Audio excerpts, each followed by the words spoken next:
من حاز العلم وذاكره صلحت دنياه وآخرته من حاز العلم وذاكره صلحت دنياه وآخرته فأدم للعلم مذاكرة فحياة العلم مذاكرة فحياة العلم مذاكرة. بسم الله الرحمن الرحيم. الحمد لله رب العالمين والصلاة والسلام على أشرف الأنبياء والمرسلين سيدنا ومولانا محمد وعلى آله وصحبه أجمعين.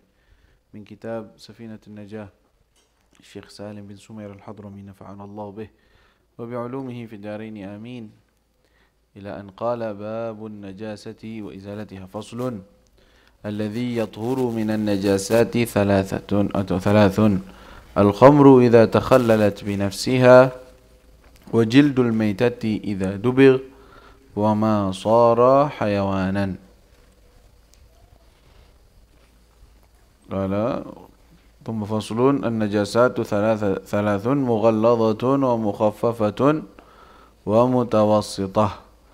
المغلظة نجاسة الكلب والخنزير وفرع أحدهما، والمخففة بول الصبي الذي لم يطعم غير اللبن ولم يبلغ الحولين، والمتوسطة سائر النجاسات. Setelah selesai membahas mengenai tayamum dan syaratnya, rukun-rukunnya, dan hal-hal yang membatalkan tayamum, beliau sekarang membahas mengenai an-najasat, najis. Apa itu najis? Secara definisi, najis itu adalah kullu mustagdharin yamna'u sihhatus salah haitsu la murakhis. Sesuatu yang biasanya menjijikkan, tetapi bukan semua yang menjijikkan, tetapi sesuatu yang menjijikkan dan menghalangi sahnya sholat. Sekiranya tidak ada rukhsah, tidak ada sesuatu yang membolehkan. Jadi patokan najis itu bukan sesuatu yang menjijikkan saja, karena ada sebagian hal yang menjijikkan tetapi tidak najis, dan ada sebagian tidak menjijikkan tetapi najis. Ya, secara zahirnya begitu. Seperti ludah liur, bagi orang menjijikkan itu, tapi suci, tidak najis. Itu juga mani, mustagdhar, lakinnahu tahir, tetapi dia suci. Bisa saja sesuatu tidak menjijikkan, seperti apa? Mungkin seperti bulu kucing, lakinnahu najis. Enggak kelihatan menjijikkan, enggak apa, biasa aja, tetapi najis. Wahakala. Jadi patokannya sebenarnya najis itu apa saja yang nanti yang disebutkan. Yang disebutkan itu yang najis. Selain yang disebutkan tidak najis, gitu sebenarnya. Tidak ada suatu patokan. Ya, tidak ada suatu patokan tertentu, tetapi nanti disebutkan. Allahumma shalli ala sayyidina Muhammad. Kemudian sebelum beliau membahas mengenai jenis-jenis najis dan cara pembersihkannya, beliau menjelaskan sesuatu yang sifatnya tadinya najis bisa jadi suci sendiri dengan sendirinya. Ya. Bukan dengan disucikan dengan cara kita mensucikannya. Jadi aslinya najis tetapi jadi suci. Apa saja? Alladzi yathuru minan najasat. Sesuatu yang menjadi suci dari benda najis. Jadi aslinya najis berubah menjadi suci. Nanti ada versi dia suci kena najis, itu disucikan. Itu namanya bahasa fikihnya mutanajjis. Jadi ada najis, ada mutanajjis. Najis aslinya. Biasanya yang najis asli itu nggak bisa suci, kecuali 3 ini. Mutanajjis biasanya bisa disucikan. Seperti baju nggak ada suci aslinya, kena sesuatu najis. Apa ini namanya? Mutanajjis. Nah, mutanajjis itu bisa disucikan, bisa kembali suci.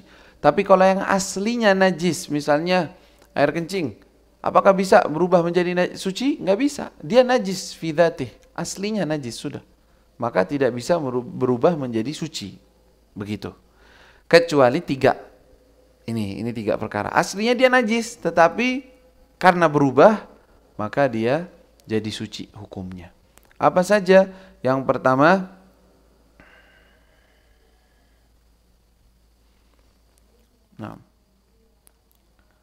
al-khamru idza takhallalat bi nafsiha. Khamr yaitu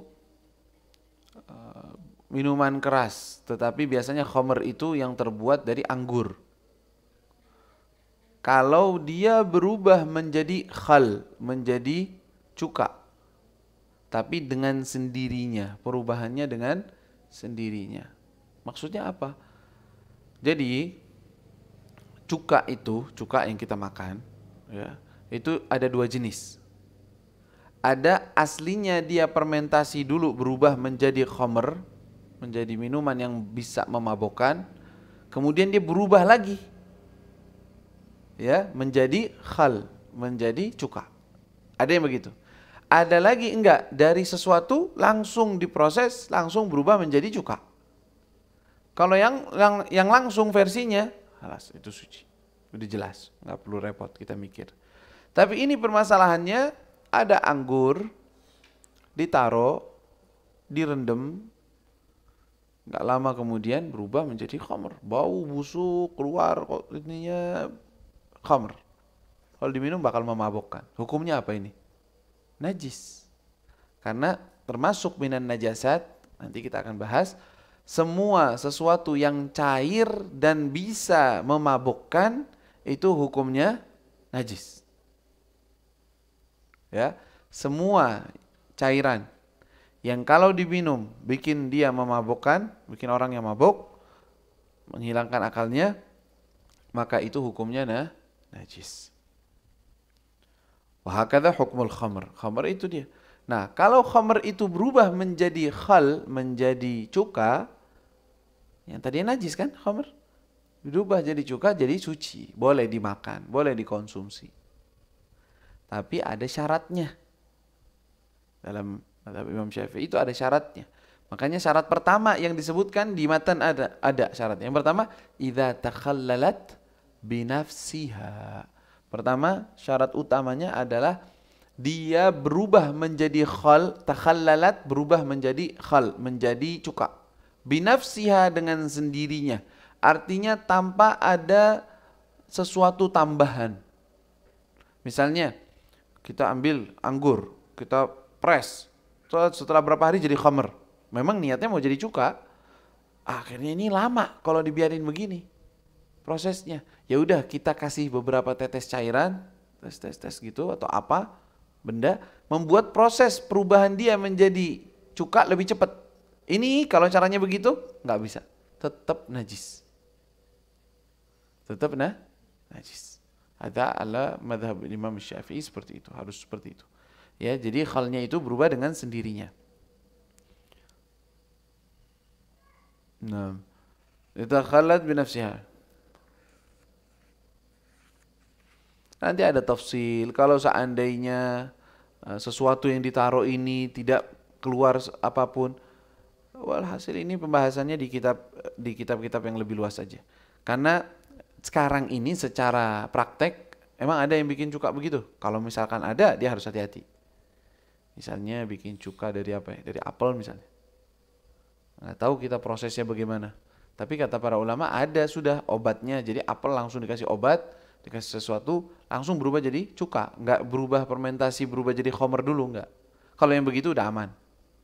Tapi kalau seandainya dari apel berubah menjadi khamr dulu, baru dia jadi cuka, nah ini perlu syarat-syarat ini tadi. Pertama harus dengan sendirinya. Kedua tidak ada sesuatu yang ditaruh di situ. Entah itu benda padat atau benda yang bisa melebur. Kalau benda padat, dilihat dulu, ini benda padat nih, ditaruh batu atau apa. Ngapain ditaruh situ? Enggak, cuma jatuh aja atau sengaja aja naruh begitu, ntar diambil lagi. Diambil cepat. Kalau diambilnya cepat, sebelum berubah, masih aman. Tapi kalau diambil setelah perubahan, katanya nggak bisa ini. Tamam. Jadi permasalahan ini, Anda rasa nggak perlu kita bahas lebih dalam, biarin aja. Yang penting kita tahu judulnya. Khamr. Kalau dia berubah menjadi khal, maka dia menjadi suci, bisa dikonsumsi. Dengan syaratnya tidak dirubah dengan sesuatu tambahan. Allahumma shalli ala sayyidina Muhammad.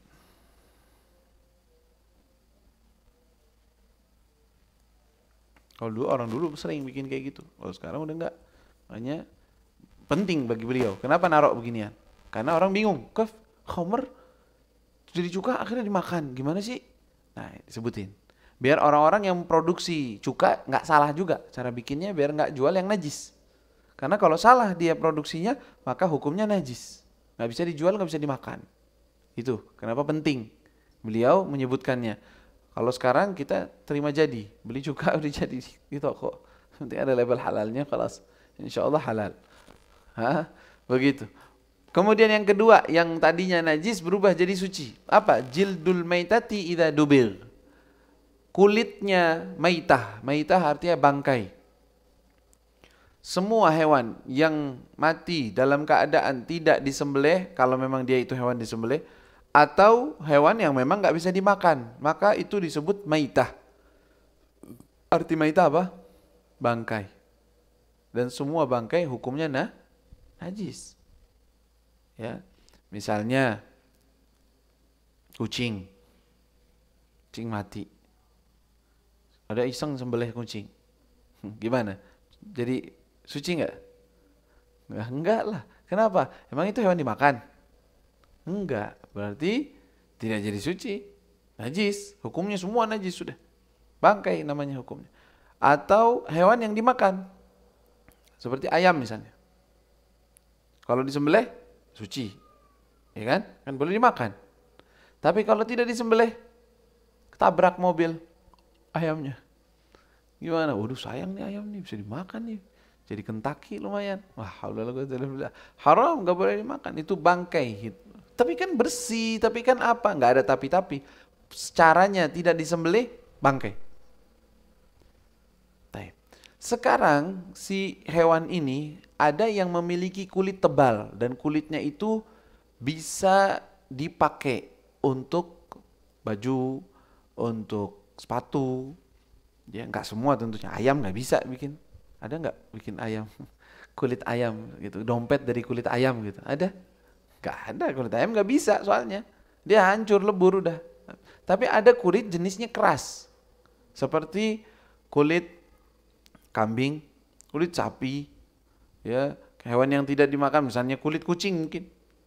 Seandainya ada kucing mau dibikin kulitnya mau dibikin. Itu atau kulit anjing bisa juga misalnya, tapi haram ini nanti. Nggak bisa dipakai gitu di sini. Atau kulit ular, buaya misalnya. Ini semua hewannya najis aslinya. Maka semua dari hewan itu sebenarnya kan najis dari ujung ke ujung. Iya, betul.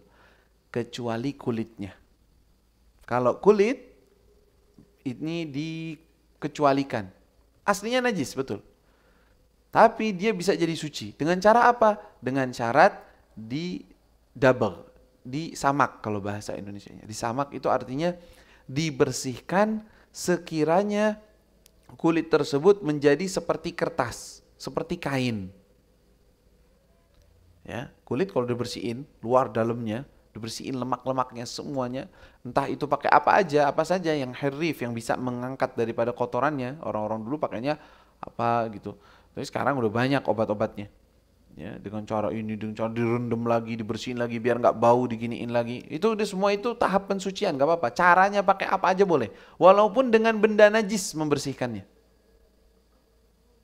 Gimana maksudnya? Misalkan ini kulit apa? Kulit gajah misalnya, atau kulit singa misalnya. Dia ambil, terus dia ambil pakai bahannya apa nih? Kotoran burung. Ya, dia biasanya agak panas. Dipakai kotoran burung, dikumpulkan, dikasih cairan, kemudian dipakai untuk membersihkan lemaknya. Disiramin, tunggu sebentar sampai ngeluarin itunya semuanya, lemaknya disekat lagi, dibersihkan semuanya. Tapi dengan syarat dibersihkan zahir dan batinnya, luar dan dalamnya, bukan cuma bagian dalamnya doang, sisain bulunya. Kan kadang-kadang ada orang pengen keren gitu ya, singa atau macan kan tutul, wah ada tutulnya, ada bulunya, sayang kalau bulunya dihilangin, mendingan bagian sininya aja. Nggak bisa, kalau kayak gitu najis. Harus bagian luar dan dalam. Jadi udah tinggal kayak apa? Kayak kertas, udah kayak begini nih. Udah kayak kain. Begini, udah jadinya. Nah, kalau udah seperti itu, boleh. Jadi suci. Mau dipakai buat gesper, pakai buat sendal, dipakai buat baju, buat kopiah. Ada dulu orang pakai kulit. Banyak memakai kulit untuk pakaian mereka. Yang ini suci hukumnya. Walaupun dari singa, walaupun dari hewan buas, atau walaupun dari hewan yang aslinya najis. Begitu. Faham di sini? Jadi jildul maitati idza dubir. Nah, kecuali dua maitah. Yaitu apa? Anjing dan babi. Hewan anjing dan babi tidak bisa. Dan kalau babi yang piaraan tuh, yang disembelih itu nggak ada bulunya biasanya. Tapi babi hutan ada. Babi hutan jenisnya ada bulunya. Maksudnya ada kulitnya. Kulitnya tebal. Dan kalau di mana, di Cina atau di mana tuh ada bikin tas, mereka pakai sebagian merek tas itu dari kulit babi. Maka itu tidak bisa dipakai. Kalau dari kulit monyet boleh. Kulit apa aja hewan selain babi dan anjing bisa. Dalam mazhab Imam Syafi'i. Bisa di sini artinya dia najis. Kalau dia dipakai nih, kalau misalkan dari kulit babi misalnya dibikin ya tas. Ya kalau dipakai terus kena air, najis ente jadinya gitu. Dan engkau membawa najasah gitu. Tapi kalau dia bukan dari kulit babi, misalnya dari kulit apapun, dari hewan yang lain, suci. Walaupun kena air nanti, suci. Dia bawa dompetnya dari kulit, gimana? Suci, nggak apa-apa. Dia bawa sholat tuh. Atau kadang-kadang casing, HP, dari kulit dibuatnya. Sendal, bisa juga dari kulit. Sepatu, bisa juga dari kulit. Gesper, banyak terbuat dari kulit. Itu semua suci. Walaupun yang bikin non-muslim. Walaupun yang bikin, yang penting syaratnya ada. Yaitu apa? Tidak ada sisa lemaknya dan bulunya. Bersih, zahir dan batinnya. Mau yang ngerjain muslim, non-muslim, terserah. Nggak apa-apa. Enak ini berarti ya, meringankan, nggak ribet. Jadi nggak harus, enggak, najis, enggak, udah. Kalau udah sifatnya seperti kulit, kalah suci. Wajildul maitati idza dubiq. Itu jadi suci. Begitu juga wa ma sara hayawanan, apa saja yang berubah menjadi hewan. Hah? Apa tuh berubah jadi hewan? Katanya jenisnya seperti apa? Seperti misalnya kayak belatung, tahu belatung? Belatung yang keluar dari bangkai. Bangkai apa aja kan keluar tuh kayak uget-uget kayak suatu ular gitu kecil. Nah, itu namanya belatung kan? Bahasa Jawanya uget-uget. Apa-apa nggak tahu deh. Kayak belatung tuh keluar. Nah, ini kalau seandainya nempel di baju kita. Itu najis apa enggak? Kalau dimakan nggak boleh ya. Ini nggak ngomongin boleh makan enggak? Itu ambil digoreng lagi. Nggak boleh. Najis. Maksudnya apa namanya, menjijikkan, nggak bisa dimakan itu. Tapi kalau dia masih hidup, dianya masih hidup nih. Nempel di baju kita. Kita sholat. Kita bawa najis gak? Jawabannya enggak.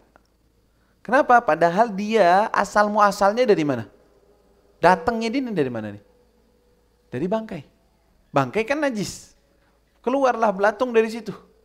Belatung ini kalau masih hidup hukumnya suci. Ini artinya wa ma sara hayawanan, dan apa saja yang berubah menjadi hewan. Seperti contohnya seperti belatung tadi itu. Tadi yang keluar dari bangkai.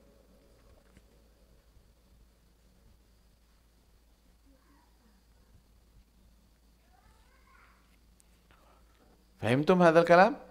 Nah, mafhum ya, nggak begitu susah, dan itu praktek di dalam sehari-harinya. Yang paling penting itu tadi dabagh, itu tadi apa, jildul maitah idza dubir, itu sering sampai sekarang masih. Kalau yang khal itu jarang, kecuali orang yang produksi, memang dia perlu tahu. Kemudian an-najasat, jenis-jenis najis di sini ada 3 jenis najis, level najis ada 3. Kenapa kita tahu levelnya? Untuk mengetahui cara mensucikannya. Mensucikan najisnya? Bukan. Mensucikan benda yang kena najis itu. Sesuatu yang kena najis itu. Jadi najisnya ada 3 jenisnya. Untuk apa kita tahu? Untuk mengetahui cara membersihkan najis ini kalau kena baju atau apapun itu. Yang pertama, mughalladah. Mughalladah kalau bahasanya najis yang berat lah, kalau bisa diartikan gitu. Atau najis yang berat, ya bilang aja berat. Mukhaffafah, najis yang ringan. Mutawassithah, najis yang tengah-tengah. Al-mughalladah ini apa? Al-mughalladah ini adalah najasatul kalbi wal khinziri wa far'i ahadihima. Najisnya kalb, yaitu anjing dan khinzir, babi. Wa far'i ahadihima, dan keturunan dari salah satunya. Gimana ada keturunan? Keturunan babi ya babi, keturunan anjing ya anjing. Gimana maksudnya? Maksudnya kalau seandainya anjing dicampur, dikawinkan, kawin silang dengan kambing misalnya. Jadi versi apa tuh? Hah? Kanjing gitu. Kamjing. Nggak mungkin kan? Kambing anjing gitu. Misalnya, tau-taunya lahir. Tapi dia bukannya guguk, tapi mbek. Gimana ini? Ini keluar versinya bentuknya anjing, bentuknya dari kambing. Tapi induknya, misalnya lahirnya dari perut anjing. Gimana ini? Keluarnya dari perut anjing, tapi dia embek-embek, bukan guguk dia. Misalnya, kalau seandainya hidup, biasanya sih normalnya nggak hidup. Biasanya nggak hidup. Kalaupun hidup misalnya, ini hukumnya apa? Nah, ini hukumnya sama seperti paling berat dari induknya. Paling berat maksudnya apa? Dari sisi najis. Berarti dia ngikutnya hukum anjingnya. Begitu juga kalau disilang dengan babi, sama hukumnya. Begitu juga. Kalau anjing sama babi gimana? Ya itu udah nggak usah nanya lagi nanti. Itu sama aja. Dia juga temennya. Ya. Jadi kalaupun, jadi kalimat ini kenapa Anda bilang tadi kita wa far'i ahadihima, dan keturunan dari salah satu mereka. Loh, emangnya keturunannya namanya anjing, keturunannya anjing lagi, kan itu jelas. Ngapain ngomongin kayak gitu lagi? Maksudnya kalau dikawin silang. Dikawin silang terus punya anak, maka hukumnya secara hukum najis ke yang paling berat dari induknya, dari aslinya. Allahumma shalli ala sayyidina Muhammad wa alihi wasallam. Itu anjing najis anjing. Ini najis anjing maksudnya apa? Apakah kotorannya? Bukan itu doang. Segala sesuatu yang berkaitan dengan hewan tersebut tadi. Apa saja? Entah itu liurnya, entah itu kulitnya, entah itu apalagi kencingnya, apalagi kotorannya. Semuanya. Semuanya, bahkan kulitnya, bahkan bulunya. Hukumnya mughalladah. Paham di sini? Jadi bukan najis, kan kalau diartikan najasatul kalbi, najis dari anjing. Oh, barangkali kencingnya doang. Enggak, bukan kencingnya doang, semua. Liurnya, kulitnya. Nah, adapun nanti pembahasan mengenai kalau saya nyentuh anjing gimana? Anjingnya kering, saya sentuh kulitnya, bulunya, apakah jadi saya mughalladah? Enggak, yang namanya najis kalau kering dengan kering maka tidak jadi najis.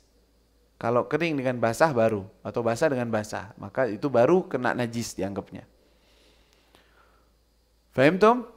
Jadi maksud daripada najasatul kalb wal khinzir semuanya yang berkaitan. Bahkan kalau dia punya telapak kaki nih, nginjek ke tanah basah, nginjek ke tempat lain. Nah ini semua dihukumi najis mughalladah. Ya, najis mughalladah disiram, nanti cara pembersihannya kita bahas. Belum, baru ngebagi dulu. Kemudian ada jenis yang mukhaffafah. Apa arti mukhaffafah? Tadi kita bilang ringan, najis yang ringan. Yaitu najisnya apa? Yaitu baulus sabi, kencingnya anak laki-laki. Alladzi lam yat'am, yang dia itu tidak pernah makan, mengkonsumsi ghairal laban, selain susu. Walam yablughil haulain, dan dia belum mencapai 2 tahun. Haulain, al-haul huwa sanah, wal haulain ma'nahu sanatain, 2 tahun. Jadi ini semua syarat ya. Pertama, kencing. Kalau air besar, maaf, nya lah kalau kita bilang, itu gimana? Mukhaffafah? Enggak, mutawassithah, itu masuk ke dalam jenis najasah mutawassithah. Baul, as-sabi, sabi artinya apa? Anak laki-laki. Berarti kalau anak perempuan, enggak. Wah, pilih kasih ente. Anak laki iya, anak perempuan enggak. Emang aslinya dari dalilnya datangnya dari anak laki-laki. Yang anak perempuan enggak. Laki-laki pertama. Kemudian lam yat'am ghairal laban. Ini semua syarat nih. Ini lafaz semua syarat. Lam yat'am, dia tidak pernah makan mengkonsumsi selain susu. Adapun kalau anak masih usianya kecil memang, anak laki, kencingnya najis, oh, minumnya makannya makan nasi, bubur, masya Allah ini malah kencingnya udah kayak biasa, kayak orang dewasa biasa. Paham tuh? Walaupun belum dua tahun. Nah kalau susu apa tuh namanya? Kalau susu yang buatan bahasanya apa? Formula. Ya, susu formula, susu yang dibuat maksudnya udah ada bubuk, terus dikasih air, si gula mungkin, itu dibuat, diminumkan. Anak ini nggak pernah minum kecuali susu formula, ibunya dan susu formula. Gimana? Sama, ini berarti udah makan. Kenapa? Karena kan ada campuran air, ada campuran ini, campuran itu. Susu formula bukan susu murni, tidak dianggap susu murni. Susu di sini entah itu ASI, susu ibu, ya dari manusia, atau dari susu kambing atau sapi, memang susu asli peras dari kambing atau dari sapi, dikasihnya itu, masih dikasih itu, masih dianggap susu. Ya, itu syaratnya. Syarat yang terakhir, lam yablughil haulain, belum genap 2 tahun. Kalau udah 2 tahun masih minum susu doang, masya Allah, minumnya susu doang. Ada kambing di rumahnya, tiap hari minum dari kambing. Ibunya udah nggak mau nyusuin dia, udah gede, 2 tahun lebih. Tapi dia nggak mau makan nasi, maunya minum susu doang. Sampai umur 2 tahun setengah. Kencingnya gimana? Kencingnya keras, kayak biasa. Walaupun dia nggak pernah makan kecuali susu saja. Jadi ini semua syarat. Ada apa najis mukhaffafah? Tentunya cara menghilangkannya lebih gampang, lebih ringan dibandingkan najis yang lain. Walaupun nanti dalam prakteknya lebih baik digabungkan atau dijadikan najisnya seperti najis yang biasa dibandingkan dibersihkan seperti cara yang disebutkan nanti, kita akan sebutkan. Faham tuh? Yang ketiga jenisnya apa?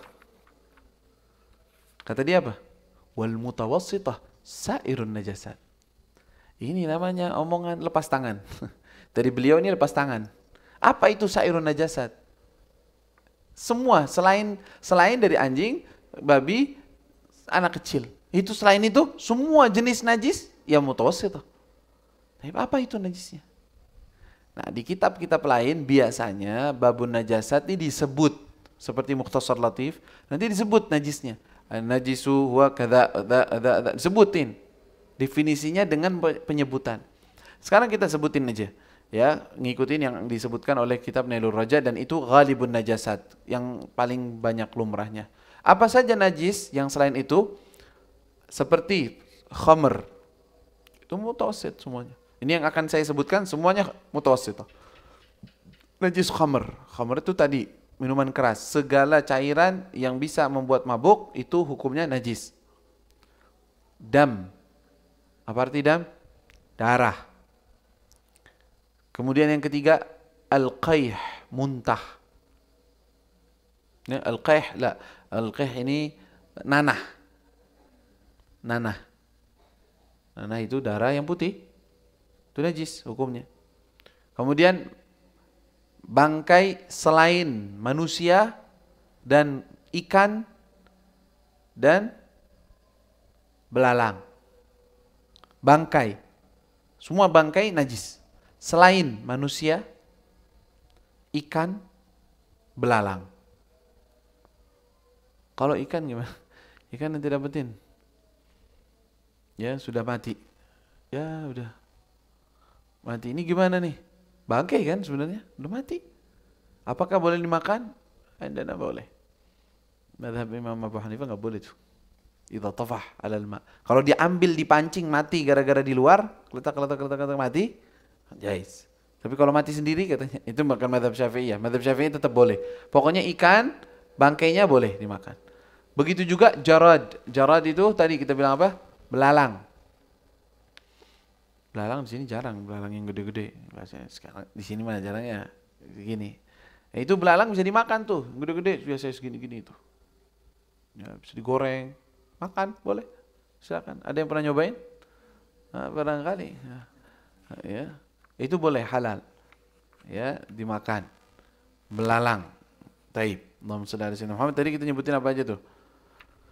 Hulqiyah wa maitat dan juga kencing, ya, al-baul, kencing dari semua hewan, manusia maupun hewan, semua kencing. Selain tadi itu anak kecil laki-laki yang tadi sebutin. Wal madhi. Madhi. Apa itu madhi? Ya. Madhi cairan yang keluar karena akibat adanya syahwat, tapi bukan mani jenisnya. Madhi cairan yang encer, yang agak lengket, yang keluar karena di awal syahwat, itu namanya madhi, itu najis. Kemudian apa? Wadi. Wadi juga begitu, cairan yang keluar setelah buang air kecil kadang-kadang keluarnya. Atau setelah mengangkat benda-benda yang berat, keluar cairan sesuatu. Yaitu hukumnya najis. Bukan mani, kalau mani suci. Warrauth. Rauth itu kotoran, apa yang kotoran sebutnya? Air besar. Hah? Apa bahasa resminya apa? Kotoran air besar deh pokoknya.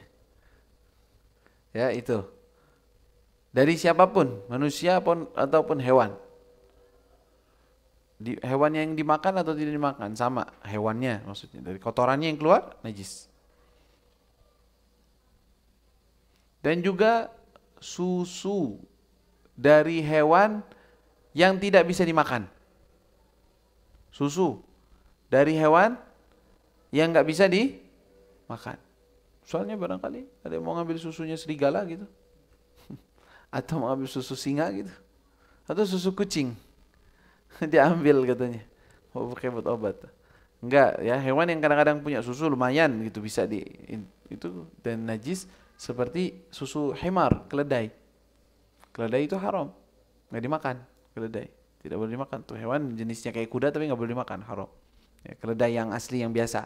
Kalau keledai bahasa Arabnya tuh keledai juga, tapi wahshi, zebra. Jadi kalau lihat tampangnya zebra nih versinya lebih mirip ke keledai dibandingkan mukanya ke kuda. Tapi dia halal dimakan. Tapi jangan ente ambil yang ada di taman safari. Nanti akhirnya ditangkap punya orang. Tapi kalau ente nemuin di pinggir jalan, barangkali ente berburu dapat zebra, boleh dimakan. Ya. Tapi kalau dia himar ahli, itu keledai yang biasa tuh, itu haram. Nah, susunya gimana? Sama. Jadi kalau ada orang jual susu keledai, susu kedelai kali ya. Allahumma shalli ala sayyidina Muhammad wa alihi wasallam. Nah, begitu juga apa? Wujuzul munfasil minal hayawan al hayy, hukum maitatihi taharatan wa najasah. Apa ya? Anggota tubuh atau sebagian dari hewan yang terpisah.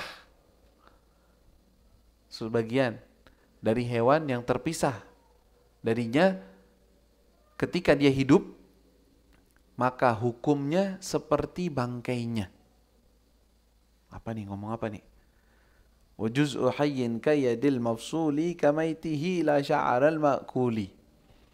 Segala sesuatu yang terpisah dari hewan. Misalnya, ente lagi jalan, tahu-taunya ada ayam kepotong kakinya, cakar ayamnya, cekernya doang nih di jalan. Ya Allah, sayang banget ini, ceker lumayan bisa dimasak, dimakan.